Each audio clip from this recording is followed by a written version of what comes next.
Assalamualaikum warahmatullahi wabarakatuh. Saya Sri Dela Palalu dari kelas 5B. Jadi, di video kali ini saya akan membahas tentang keresahan yang dialami masyarakat.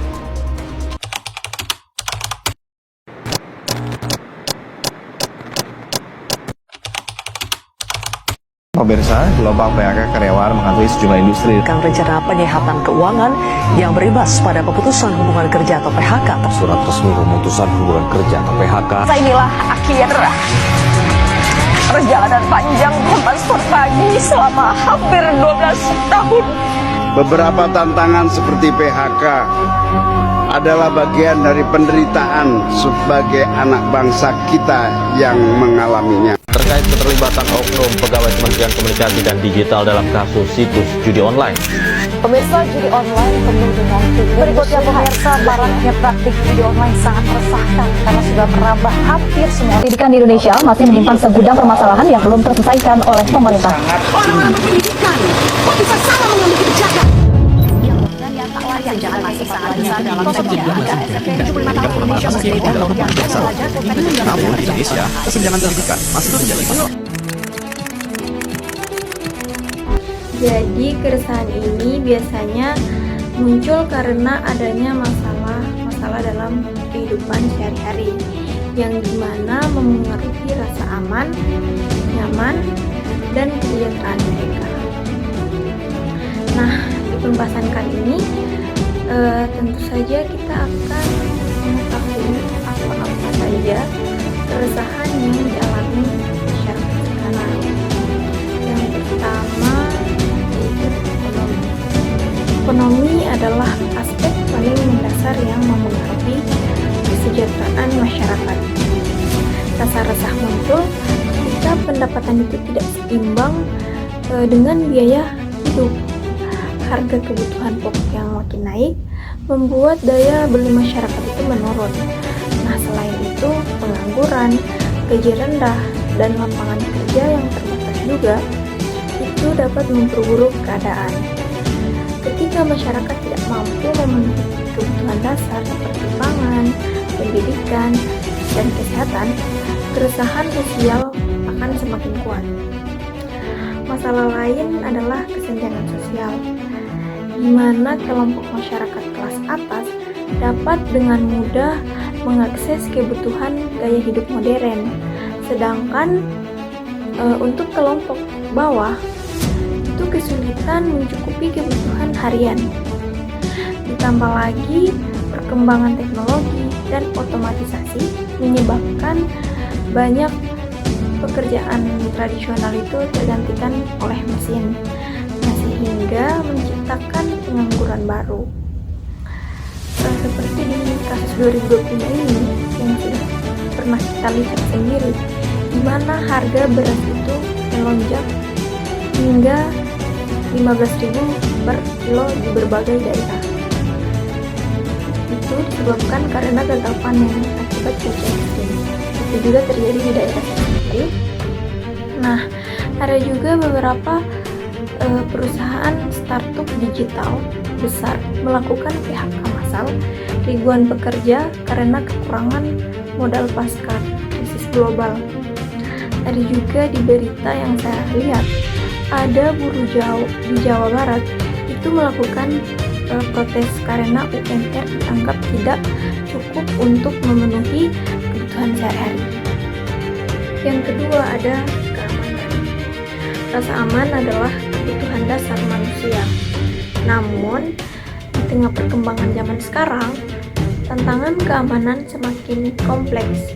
Bukan hanya kejahatan konvensional seperti pencurian, perampokan, dan tawuran, tetapi juga ada kejahatan modern berbasis teknologi.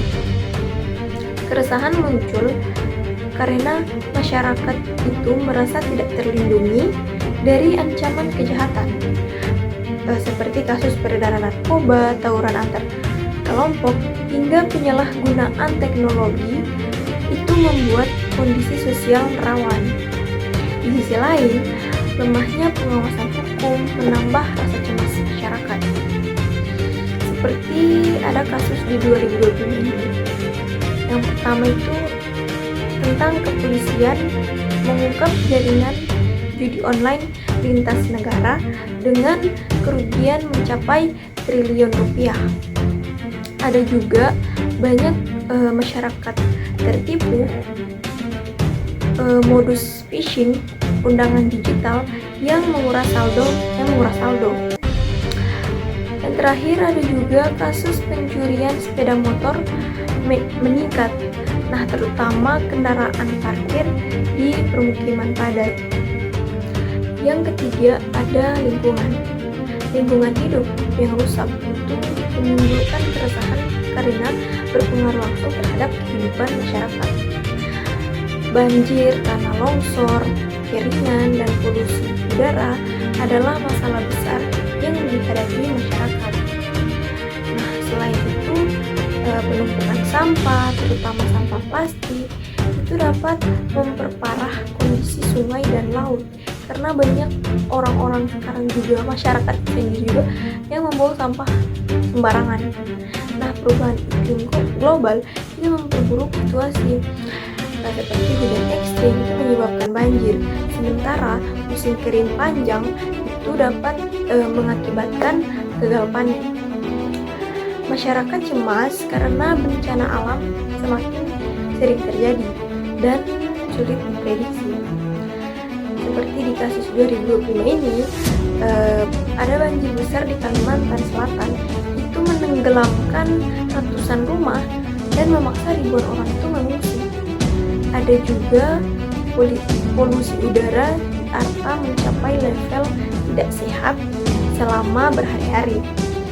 Itu memicu polusi udara di Jakarta mencapai level tidak sehat selama berhari-hari, memicu banyak warga sakit SPA.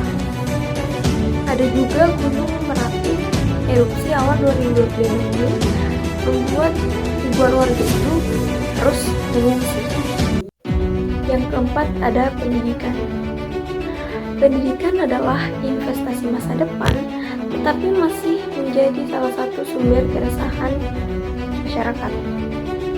Masalah utamanya adalah biaya sekolah dan biaya kuliah yang semakin tinggi, akses pendidikan yang terbatas di daerah terpencil, serta kualitas pendidikan yang tidak merata. Masyarakat resah karena meskipun pendidikan dianggap penting, tetapi tidak semua anak bisa mengakses pendidikan layak.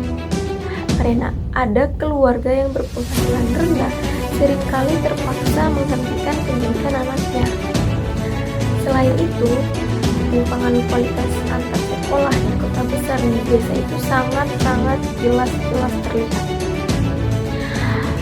Seperti di kasus 2020 ini, ada aksi demonstrasi mahasiswa di Jakarta dan Bandung itu menolak kenaikan UKT yang dianggap memberatkan. Ada juga sekolah di NTT itu masih menggunakan tenda darurat setelah bangunannya rusak akibat kena bencana. Ada juga tunjangan digital di daerah pedalaman Papua itu membuat siswa kesulitan mengikuti pembelajaran berbasis internet. Yang kelima ada kesehatan. Kesehatan menjadi keresahan utama karena erat kaitannya dengan keselamatan hidup. Masalah muncul karena biaya berobat yang mahal, keterbatasan fasilitas kesehatan di daerah, dan distribusi obat yang tidak merata. Masyarakat juga resah karena antrian pelayanan BPJS serta masih adanya rumah sakit yang kekurangan tenaga. Selain itu, penyakit menular baru dan wabah musiman menambah keresahan masyarakat. Seperti pandemi COVID-19 meninggalkan trauma berat sehingga munculnya varian penyakit baru selalu menimbulkan kepanikan kepada masyarakat. Adapun kasus di 2025 ini, yang pertama yaitu kasus flu varian baru menyebar di Asia Tenggara. Itu membuat rumah sakit sakit penuh dan sesak. Yang kedua ada keluhan pasien BPJS yang terkait antrian panjang di rumah sakit pemerintah. Dan yang terakhir ada juga kekurangan obat tertentu di Jawa dan Kalimantan akibat hambatan distribusi. Yang keenam ada sosial. Keresahan sosial muncul dari ketidakadilan, diskriminasi, kesenjangan, intoleransi, dan konflik antar kelompok. Masyarakat merasa cemas ketika tidak ada rasa persatuan dan solidaritas. Media sosial juga sering memperbesar konflik. Pertengkaran kecil di dunia maya itu bisa berkembang menjadi keluhan di dunia nyata. Kesenjangan sosial semakin jelas terlihat. Contoh, perumahan mewah berdampingan dengan kawasan kumuh. Itu memunculkan rasa iri dan kecemburuan di diri masyarakat sendiri. Seperti di kasus 2020 ini ada beberapa kasus. Nah, yang pertama itu ada kasus bullying. Kasus bullying di sekolah viral di media sosial itu menimbulkan keresahan orang tua. Ada juga aksi protes buruh terkait perbedaan upah antar daerah. Dan ada juga ketegangan antar kelompok di media sosial menjalar ke bentrokan di lapangan. Dan yang terakhir ada politik dan pemerintahan. Politik dan kebijakan pemerintahan seringkali memengaruhi keresahan masyarakat. Ketika kebijakan dianggap tidak berpihak pada rakyat, rasa kecewa dan protes itu akan muncul. Masalah korupsi juga akan semakin menjadi sumber keresahan karena mengurangi kepercayaan masyarakat terhadap seorang pemimpin. Kurangnya transparansi anggaran, proyek mangkrak, serta kebijakan yang dirasa tidak adil itu membuat masyarakat tidak diwakili. Adapun kasus di 2020 ini ada beberapa kasus. Nah, yang pertama itu ada kasus korupsi proyek jalan di daerah yang merugikan negara miliaran rupiah.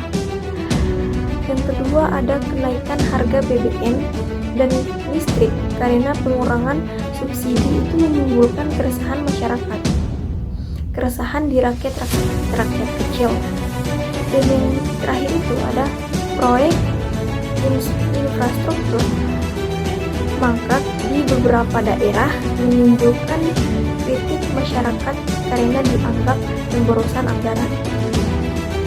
Nah, dari keresahan yang muncul di tengah masyarakat, kita bisa melihat bahwa banyak hal yang perlu dibenahi bersama. Keresahan tentang ekonomi, pendidikan, kesehatan, sosial, maupun lingkungan bukanlah sekedar keluhan, melainkan apa? Melainkan tanda bahwa ada kebutuhan yang belum terpenuhi. Karena itu, sudah seharusnya kita semua bergerak.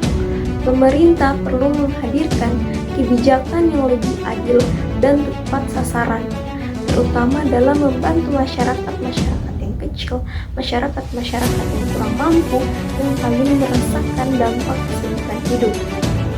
Transparansi dan komunikasi dengan rakyat itu penting agar masyarakat merasakan didengar dan dipercaya. Namun, perubahan itu tidak bisa hanya ditunggu dari atas, tetapi kita sebagai masyarakat juga memiliki peran dengan memperkuat solidaritas sosial, saling membantu, menjaga lingkungan sekitar, serta berpartisipasi dalam kegiatan kemasyarakatan. Keresahan dapat berkurang sedikit demi sedikit. Semoga keresahan ini menjadi titik awal lahirnya kesadaran baru bahwa kita tidak bisa berjalan sendiri, tetapi harus melangkah bersama. Mari kita jadikan keresahan sebagai energi positif untuk memperjuangkan masa depan yang lebih baik, lebih adil, dan lebih sejahtera bagi kita semua. Terima kasih karena telah menyimak. Tetaplah peduli bersama, tetaplah bersuara, dan tetaplah berharap, karena harapan masyarakat adalah tanggung jawab kita bersama. Mungkin itu saja penjelasan mengenai keresahan masyarakat dari saya. Lebih dan kurangnya saya mohon maaf. Wassalamualaikum warahmatullahi wabarakatuh.